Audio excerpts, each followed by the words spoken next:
Depuis l'obtention du statut de destination touristique en 2010, synonyme de franchissement du cap de 500 000 touristes par an, le Cameroun n'a cessé d'attirer les visiteurs étrangers. Près d'1 million d'entre eux s'y sont rendus en 2013. Doté d'un potentiel touristique qui va de la plage à la montagne en passant par la savane et la forêt, ce pays d'Afrique centrale est souvent qualifié de concentré d'Afrique ou d'Afrique en miniature par ses citoyens. Avec la mise en place des bureaux d'information touristique en Europe, Asie et Amérique du Nord, le pays entend s'appuyer sur sa stabilité politique pour booster ce secteur et réduire son retard sur les grandes destinations touristiques.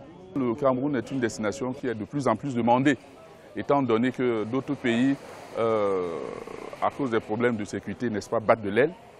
Et voilà, je ne peux pas les nommer ici, mais de plus en plus, le Cameroun se positionne comme un pays, n'est-ce pas, qui remplace, n'est-ce pas, les autres destinations. Et en plus, il y a une autre raison qui fait que les touristes s'intéressent de plus en plus au Cameroun. Ils ne connaissaient pas le Cameroun avant. Et quand c'est présenté, ils disent que le Cameroun remplit toutes les conditions, n'est-ce pas, pour leur permettre, n'est-ce pas, de découvrir d'autres destinations qu'ils ne connaissaient pas jusqu'alors. Quant aux visiteurs, ils repartent souvent marqués par la richesse de la diversité culturelle du Cameroun ainsi que l'authenticité de ses sites touristiques. Un site comme celui-là en Europe serait rempli d'hôtels. Ici, bon, il y en a un.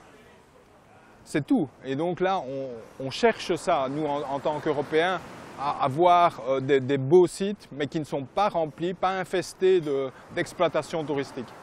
Le Cameroun s'est fixé pour objectif de recevoir au moins 2 millions de touristes par an à l'horizon 2020.